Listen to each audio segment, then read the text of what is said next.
Good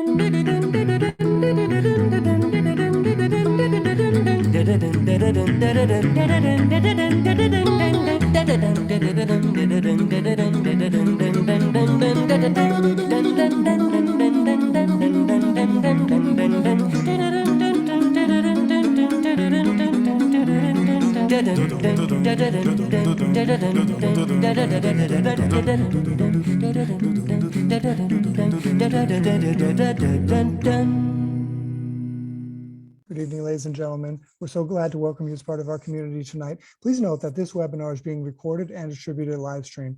By entering this virtual meeting room, you give your consent to be recorded and distributed by Simeon Moro, EU, Vienna Live with Simeon Moro, and other third parties. If you prefer to not be recorded, please turn off your camera and microphone, and or go to the Facebook Live video feed, the link to which I'll now place in the chat room.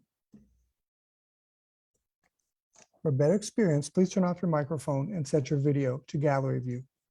This show thrives on participant contributions, and all participants are encouraged to actively participate in this webinar by asking questions and making comments.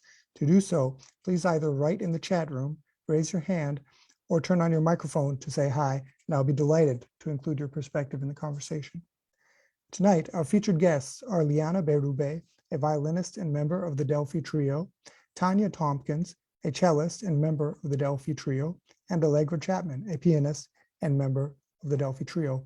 Also joining us tonight is Dr. Lino Rivera, professor of music at St. Mary's College, California.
So welcome, Liana.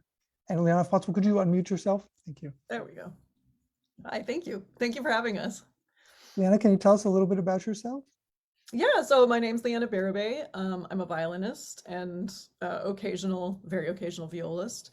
I live in Vallejo, California, which is just outside of San Francisco. I was born in Canada and lived there for the first 26 years of my life, and then moved here and decided the weather was too good to pass up, so I stayed. So I'm a violinist of the Delphi Trio. I'm also concertmaster of the San Jose Chamber Orchestra and of the Magic Orchestra. Okay, welcome, Tanya. Hi, yes, I'm Tanya Tompkins. I'm the cellist in the Delphi Trio. Happy to be here. I'm in Berkeley, California, where I live, and we usually rehearse in Berkeley as well, somewhere around here. So this is kind of our meeting ground. I've played Baroque cello for many years. I lived in Amsterdam for 14 years. I was very influenced by my teacher there, Honor Belsma, who said, never specialize in one style of music, which I have held true for my life, even though it's been a little difficult sometimes going back and forth between styles, but it's definitely worth it.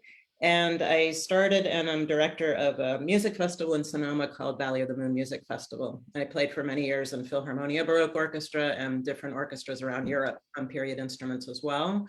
And I'm really enjoying being part of this piano trio and exploring all this fantastic repertoire with these guys. Wonderful.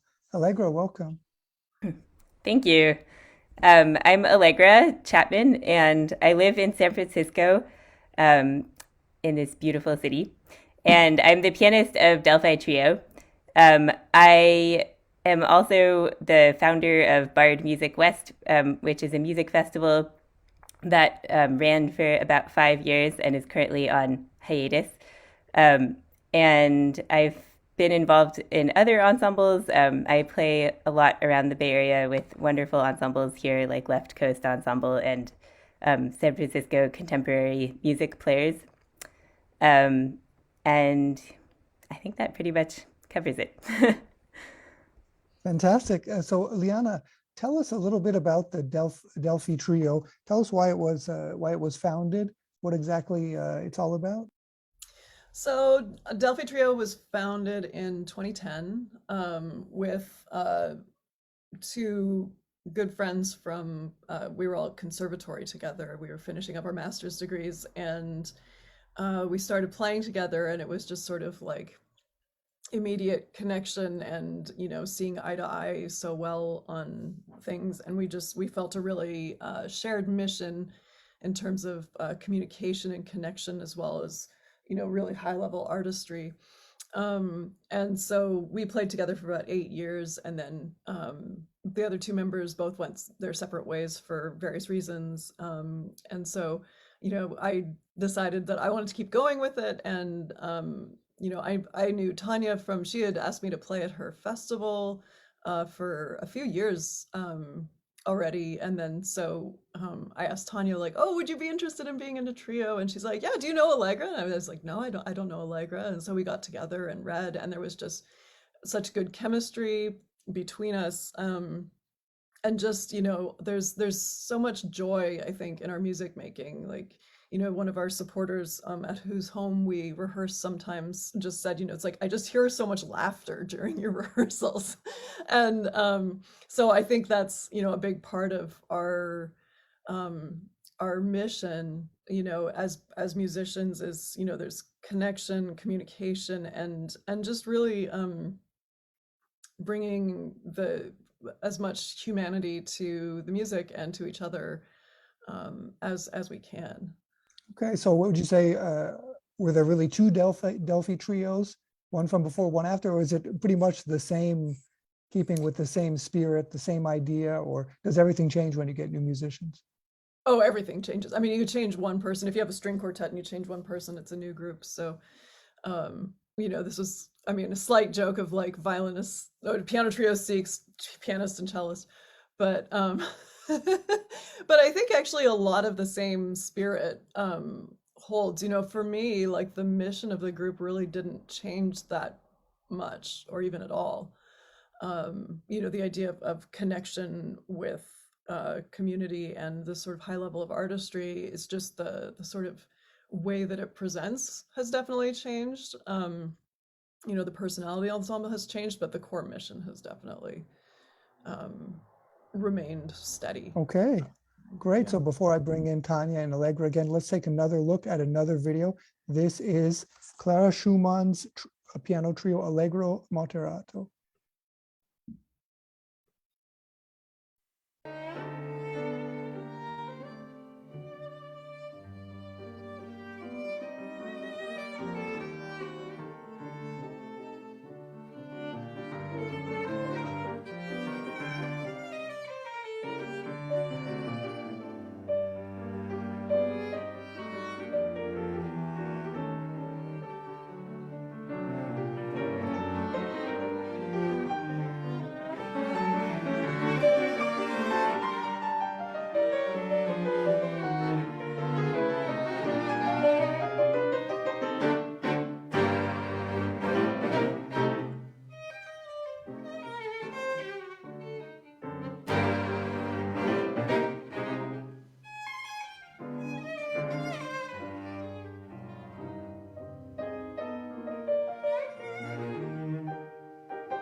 Fantastic. Wow. So before we continue, I would like to do our first poll of the evening, our first survey, I should say. This is, how did Clara and Robert Schumann meet? So the first answer is family acquaintances, Felix Mendelssohn, music publisher, piano teacher, or none of the above. You have 10 seconds.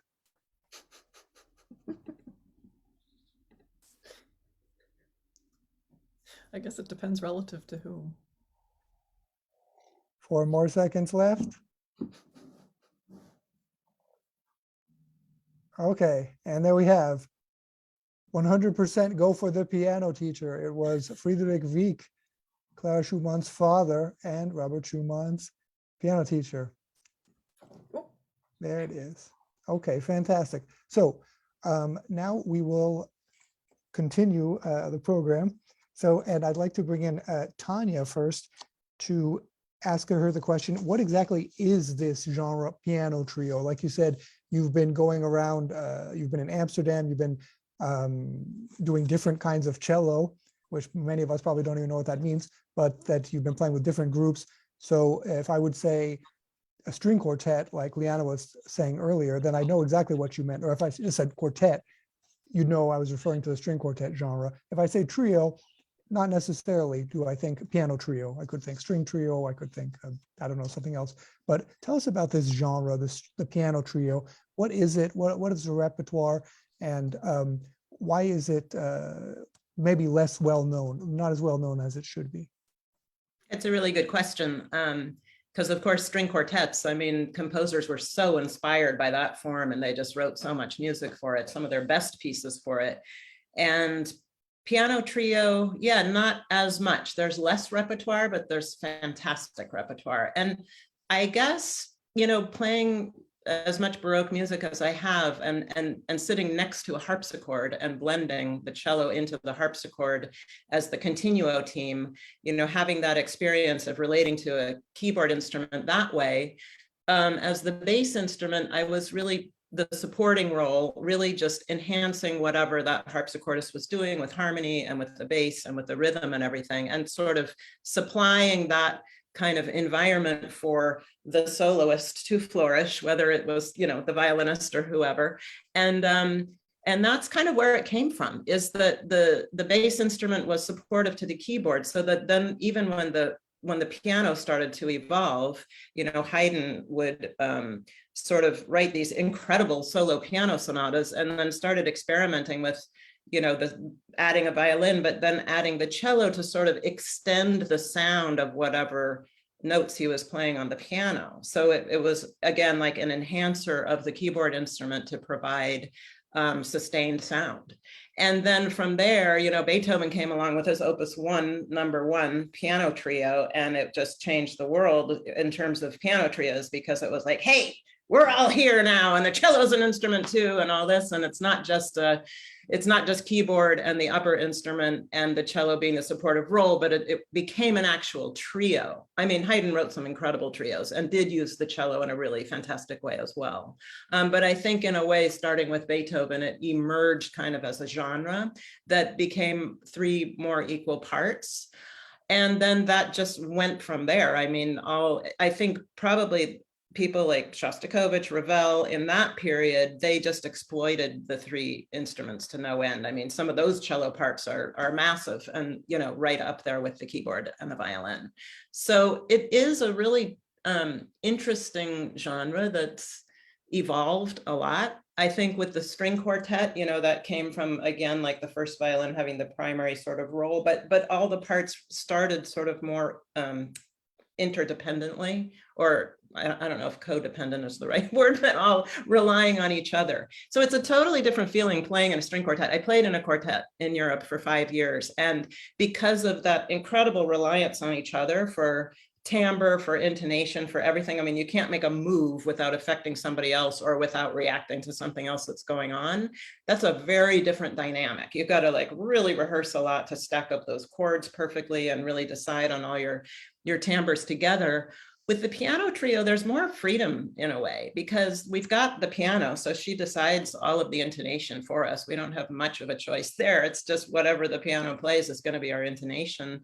And we're more independent, perhaps a little more soloistic voices than in a string quartet. Okay, wow.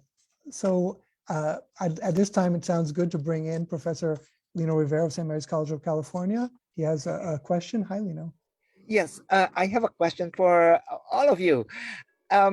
First of all, the name Delphi or Delphi, why did you choose that name, and how does that symbolize your mission, your goal, your spirit, what you want to do? And I have another question after that. Okay, I'll take that one since I'm actually responsible for the name. I think it was my fault. So I mean, most people are probably familiar with the Oracle of Delphi in Greece. It's generally, we find it's like people say Delphi in Europe and Delphi in the United States. But so the Oracle of Delphi was the seat of the god Apollo, who was, among other things, the god of music. And so, you know, when a supplicant came to Delphi looking for answers, the way it worked was there was these women called Pythia, who were sort of these holy virgins, who would speak in tongues that would be translated by the priest into mortal language.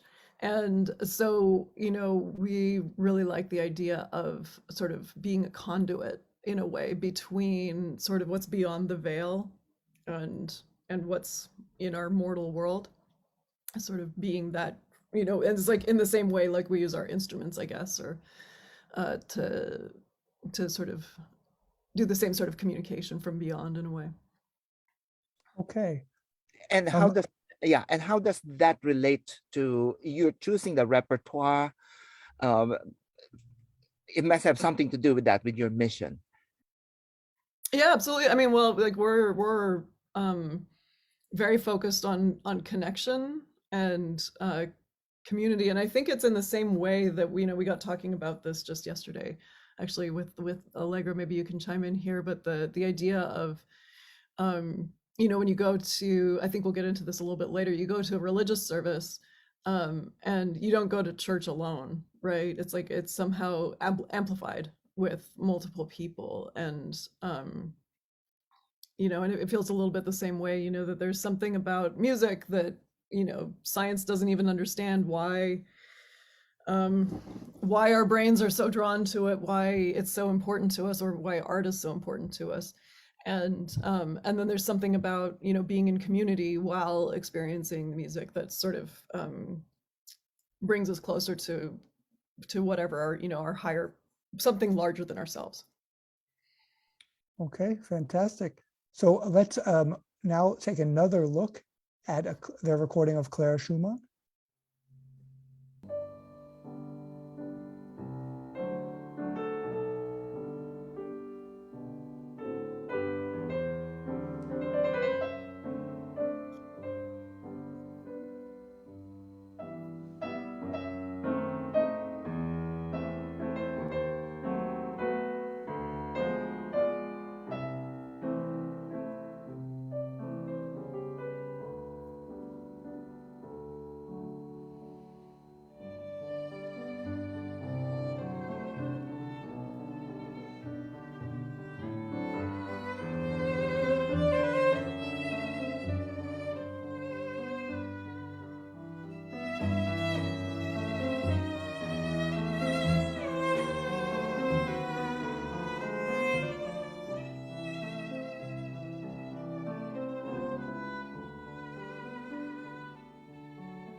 Fantastic.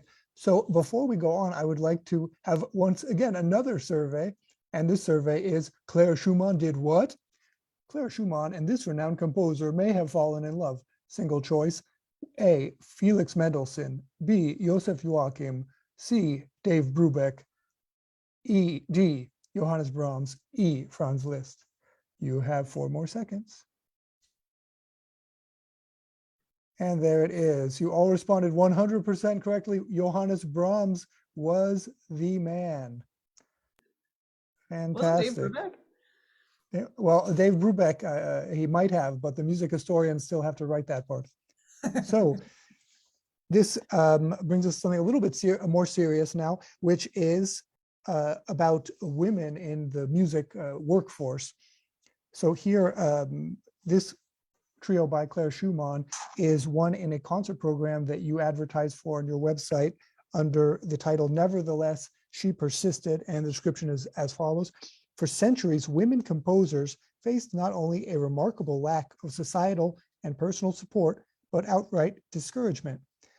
Even women who were raised with a high level of musical education were often forbidden from continuing to publish their works once grown and married. So I'd like to go to Allegra. Please, Allegra, could you tell us about the situation of women musicians then and today? Yeah, it's a big topic because I think as we've been diving into these historical composers, we've been discovering both how many differences there were in their lives to women's lives today, but also how many similarities there are, and it's really surprising. But in Clara Schumann's day, she was a very incredibly successful concert pianist as well as composer. And she was really primarily known as a concert pianist and was a prodigy as a young girl, and then became one of the leading pianists of Europe. And she toured all over Europe while having, I think she had 8 children, and a few of them didn't survive to maturity. And then also she was married to Robert Schumann, who struggled with mental illness and attempted suicide. And so you can imagine how much was happening in her life all the time. And she really subsumed her own composition to her husband's. She said, he is going to be the composer of the family, and women shouldn't compose. There's a really fascinating quote from her saying that, how can a woman really dare to compose? No women have ever composed before, which is not at all true. There were many, many, many women who had been composing up until her time. And it's really fascinating to see how she kind of internalized this idea that women don't compose. And yet, anyways, she gave us this incredible trio and quite a few other really beautiful pieces. And, we wish that she had been able to believe in herself and have the support of others to produce as much music as a lot of the male composers of her time. Okay. And Liana, can you tell us about your own struggles that you've had as a woman musician today? I mean, I think today, a lot of the time it's not as blatant, like, it's not like someone won't say like, oh, you're a woman, you can't compose, like that would be like so atrociously sexist, but at least it would be it would be like straightforward. But I think there's something about like the expectations that women have been brought up to have for themselves, and sort of just, there's a lot in the media lately just of people, women, people of color, so on, saying like, like with Hollywood bringing Asian actors in finally, saying like, people saying like, wow, like it makes such a difference to see somebody like me doing this work. And I think, I can speak for myself personally that, it's only been quite recently that I've really sort of started to come to grips with how deeply internalized that narrative is, like growing up learning, music that's all by dead white guys. Um, you know, it's like I've always had sort of a inclination towards composition, but have always felt like, oh well, you know, I can't do that, and a sort of I don't know. It was I think what really sort of brought this to us too. I think as a trio, you know, we were working on the Clara Schumann. We just decided at the beginning of the pandemic, I think, to kind of dive into it because we were curious about it, and and every time we stopped and were talking about the score, we would say like, "Oh, he does this here." I mean, she.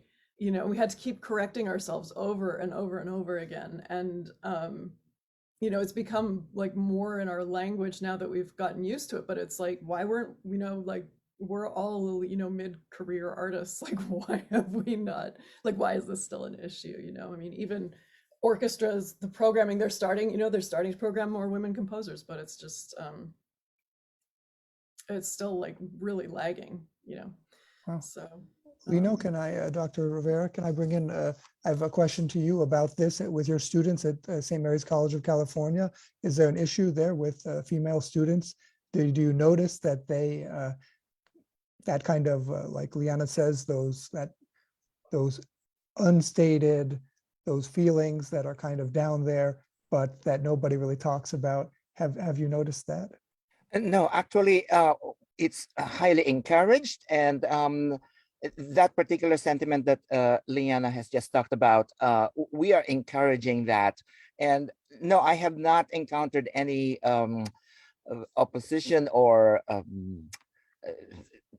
something that's contrary to what Liana has said. Okay, wow. Very good then. Let's continue to our next video, which is Dmitri Shostakovich.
Wow.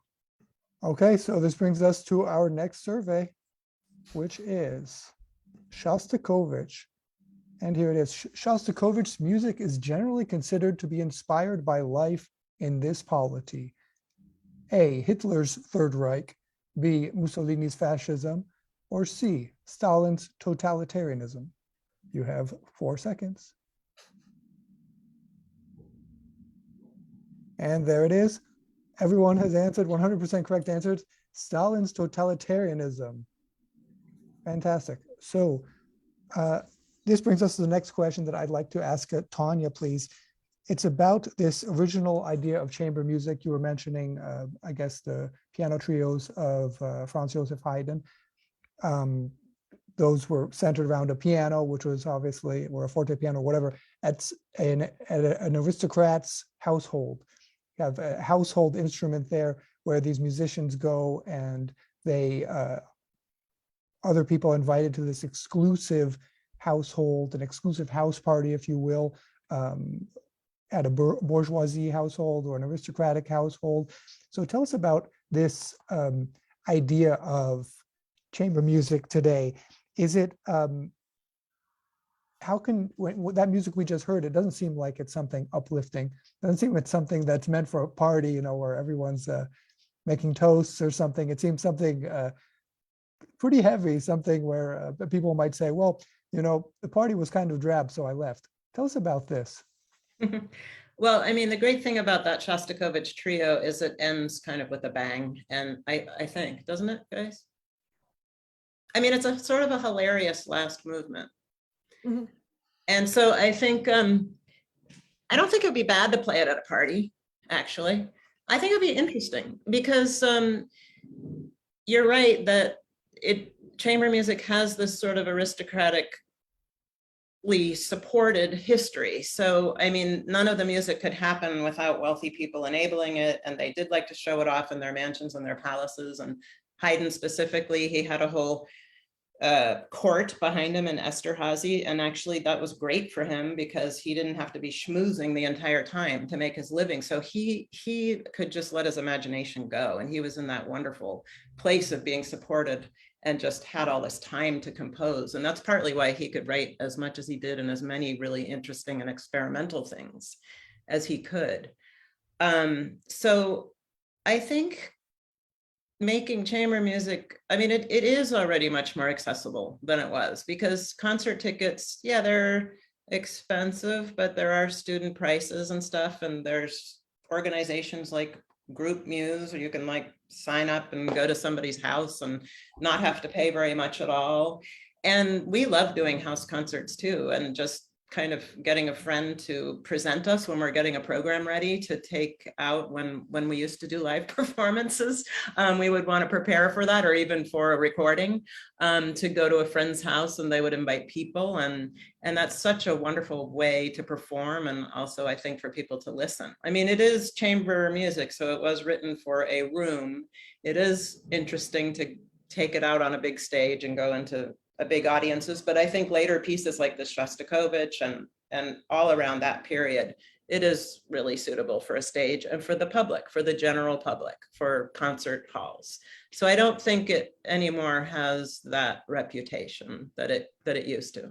And Tanya, so are you saying though that this idea of ticketed music, of buying a ticket, going to even to a household, going to a theater, is that where is that where your vision of chamber music is today, that it should be that? Is there, is that exclusive nature what you think we should be going away from? Last week or 2 weeks ago, we had Peter DeRoy on the show, who's a specialist in cultural management. And he was saying that this exclusivity, you know, is for some people very, very important when they look for so-called leisure activity to do. They want to go someplace that is exclusive. They don't want something that's inclusive. Otherwise, they just watch TV. Well, I think it depends on your level of wealth, doesn't it? I mean, like people in a certain percentage who are very wealthy, they're always looking for the most exclusive experience. And certainly, you know, you can create that around chamber music very easily by being in some amazing environment and having like the finest champagne and caviar, and then you know, play the music and then they're getting their incredible experience. But I do think that as well as having that opportunity, it is important to make it available to anyone and everyone, because that is a problem right now. I mean, we were talking earlier about, you know, old white guy music and all that. I mean, that this classical music was only accessible to certain people. And if we can get this music into every single school and get every kid to be able to hear it and experience it. I mean, I did once do an educational thing where I went into a school where most of the kids wouldn't have been able to afford the private lessons that it takes to learn your instrument like this. And, you know, we showed them the instruments and everything, and they were so excited. And right after they said, like, where do we get one of those? And I felt terrible because I'm like, okay, now we just walk away, and no, they're not going to get one of those, but they really wanted to. So I think everybody and anybody should be playing more chamber music, and then we also wouldn't have it be so sort of lacking in diversity as well. So, I mean, I would love to see it go more in that direction without taking away these exclusive experiences that one can create around chamber music very easily. Okay, great. Fantastic. So let's watch another video. This is Johannes Brahms Trio.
Fantastic. Wow. So this brings us back to our, not surprisingly, next poll, which is, oh yeah, there it is. At home or at the theater? Do you prefer music at home or at the theater? Possibility A, at home, at a home. Possibility 2, at the theater. Possibility 3, none of the above. You have 4 more seconds.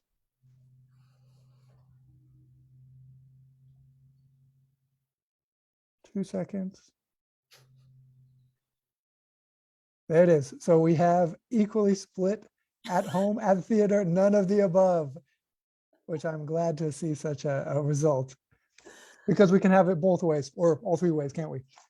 Fantastic. So I'd like to ask this question to Liana. Tell us about what Professor Rivera was referring to earlier. You were talking to him about earlier about this Delphi oracle and all that, and this connection between classical music and religion. So it seems like when the pandemic started, you told me that your vision of these people coming together, playing music, taking part in this kind of classical music ecosystem in the Bay Area just fell completely apart. You weren't able to do what provide your services. You weren't able to, because of social distancing, you were isolated. You weren't able to really practice your craft, so that you thought about going to divinity school to become a religious leader. So tell us about this. I believe that's quite common among romantic musicians, and the idea of romantic music, that religion is somehow part of the classical music experience. These big halls, even there's an anecdote of the Vienna Musikverein, where after a Bruckner symphony, an old woman left, and this was during the time when you could still smoke in the foyers, and there was a large basin for cigarette ashes. She put her fingers in the cigarette ashes and crossed herself. So, I mean, this is clearly it's quite natural in that atmosphere to think that religion and music would go together. Is religion and music, are they part of each other? Well, I mean, I I would use this term spirituality, not necessarily religion. I think that, going to a religious or spiritual service and going to a concert have a lot of the same sort of I don't know what the word is, like effect even on us as people, or a lot of the same features. It's like we sit in community in order to commune with something that is larger than ourselves. And I mean, most religions that I know of use music as a way to heighten the service and bring people closer to their higher power. So I think, like, when the pandemic hit, and yeah, I was looking at going to, I just, was in this, I think we were all in kind of, I mean, by all, I mean like every person who was stuck in lockdown sort of went through sort of a reckoning in a way. And for us musicians, it's like our job is to connect with people. Our job is to communicate, and to that's our way of being of service and of finding meaning and purpose. And so just to be completely cut off from this way of processing the world and understanding our existence,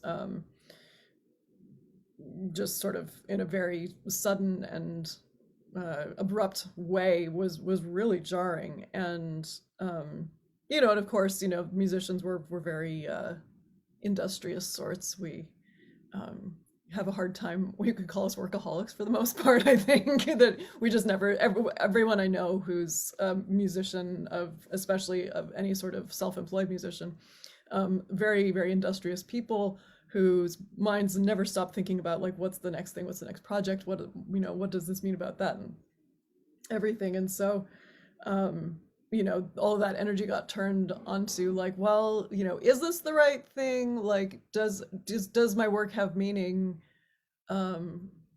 Being stuck in isolation, it's really easy to lose perspective. And and I got thinking about it, and I thought, actually the closest thing, or maybe like sort of the next step, is like something like divinity school.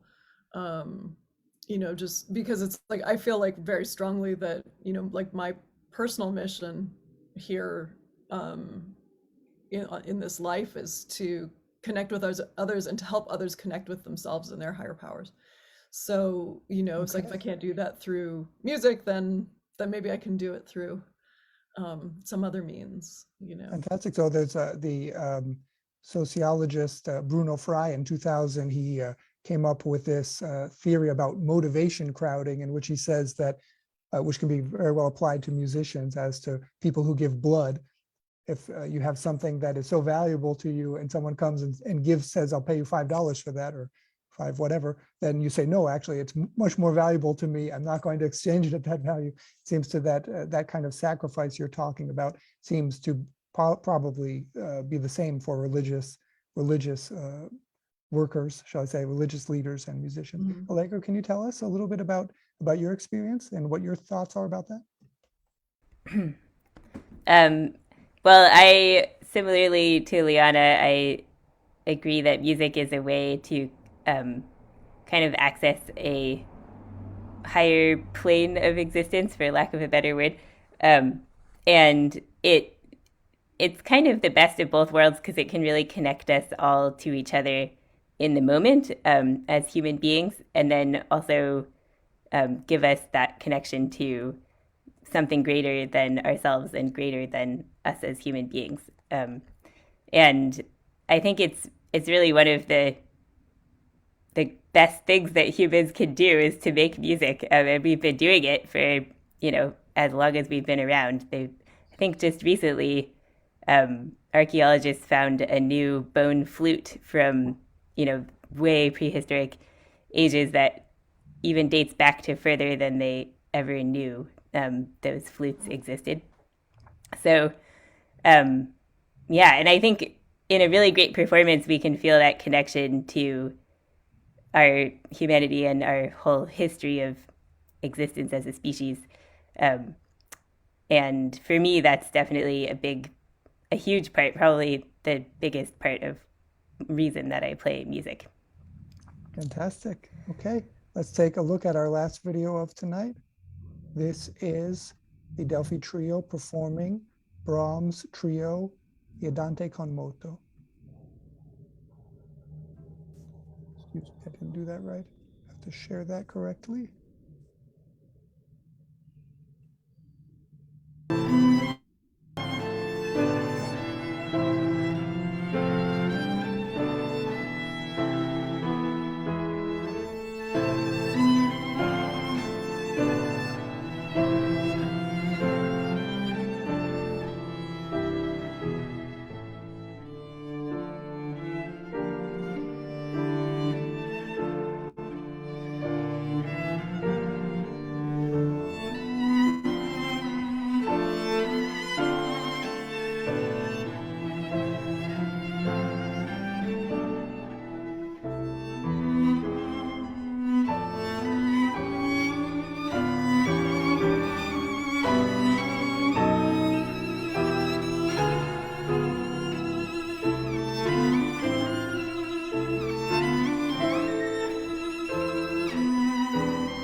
Fantastic. Wow.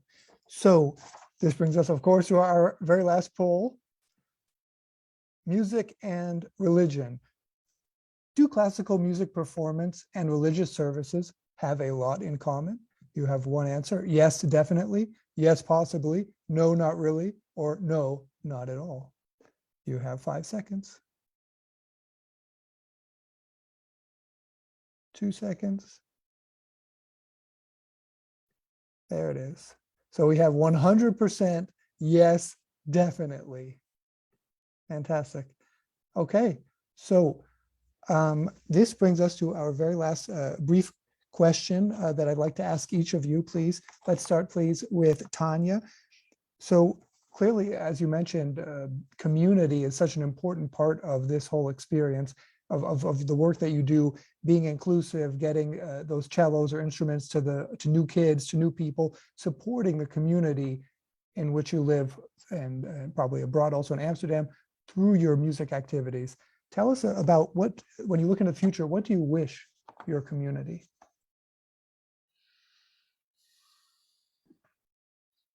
You mean, what do I wish in this local community that I live in, or the musical community in the world, or? You choose, both. Okay.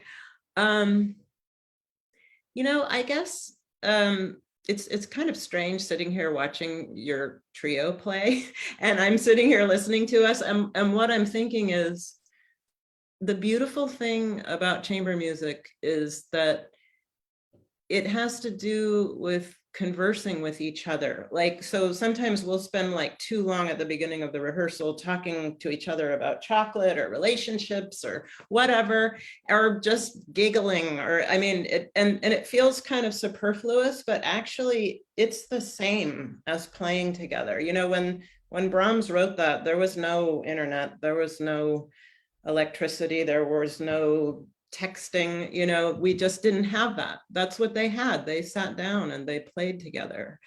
And that is a really wonderful and beautiful thing that I think that there is a danger of losing globally with our devices, that there is something just so nice about not having electricity involved and just being human beings. And we're making these sounds on these instruments that have been around for a long time. And you know, Allegra was talking about that flute from way back when. It's just a beautiful human way of communicating with each other and with whoever's there with us.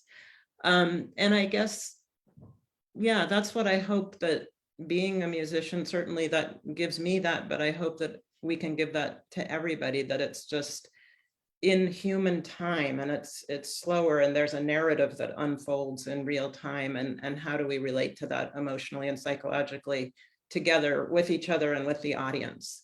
And I think we just need more of that in the world. I think we're losing it with all of the internet and the information coming in so quickly. Lovely. Music time. I love it. Allegra?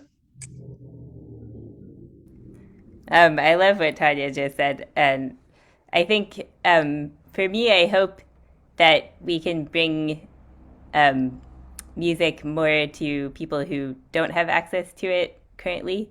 And yeah, and that we could, especially in the Bay Area, there are already some wonderful programs that are actually doing that in the Bay Area.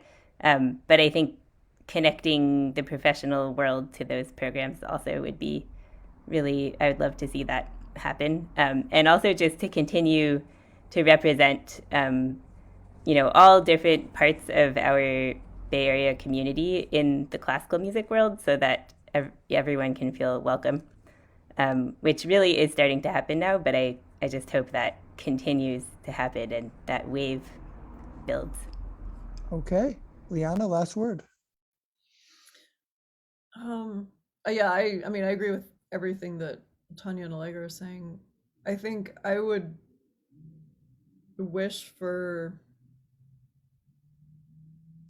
I mean, that, I don't know, that I guess our music could bring presence, bring people to their own presence and awareness. And, open doors to conversations, getting people in the same place. I've played a lot of concerts in parts of the country that are very divided. And just, being in a place where it's like, these people, I mean, might not normally talk to each other, giving a place, a point of connection, giving, yeah, and then I think also offering a space where people can feel safe to be vulnerable, to be honest with themselves, and to be real about,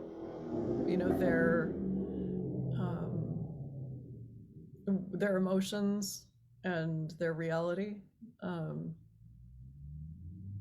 just to sort of, I guess, just give a point, a place or a point where it's okay, where it's where people can come and do that, and then bring that out into the wild world. Fantastic. We had a very similar conversation with Dr. Mieko Hatano, Executive Director of the Oakland Symphony, where she said exactly something along similar lines, where she really wants the concert hall or their activities to be a place where people of all, whomever you are, whatever you represent, that they come and that they can feel good together and share and discuss. Wonderful. Let's see how we can stay in touch with the Delphi Trio.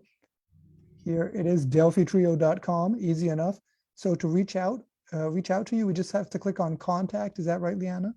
Mm-hmm. Should be, yeah. And then we can write to you, or so if anybody has any questions or comments, or they want to know about your next house party, they can just go there. Yep. Wonderful. Thank you so very much to Liana Berube, to Tanya Tompkins, and to Allegra Chapman. Great. Thanks for having us. Thanks for having us. Yeah. So let's take a look at next week. We have Amy Likar coming alive through music and movement. Musicians and performance artists are very aware of an inconvenient truth. They are under constant pressure to repetitively practice on their instruments, yet equally under pressure to cease the repetition and let their bodies rest and recuperate from that very practice. Imagine the quandary. If she or he doesn't practice, she or he won't perform at his or her best. Yet if she or he practices, she or he may strain him or herself and not be able to perform nor practice. Sounds stress-filled, doesn't it? Polymusician Dr. Amy Likar is here to offer several solutions that apply to all who want to perform at their very best. Come welcome Amy to our show and experience the thrill of living music and movement. A programming note to our participants in the United States: because of daylight savings time, this show will exceptionally take place from 2 to 3 p.m. Eastern Standard Time, 11 a.m. to 12 p.m. Pacific Time. As always, all information about upcoming shows may be found at www.simeonmoro.com. Once again, thank you so very much to Liana Berube, to Tanya Tompkins, and to Allegra Chapman, and of course to Dr. Lino Rivera. Thank you to Agnieszka Rivole for her support of this show. Most of all, thanks to you, our participants, who make it all worthwhile. From New London, New Hampshire, and the Bay Area, California, goodbye. See you next Wednesday.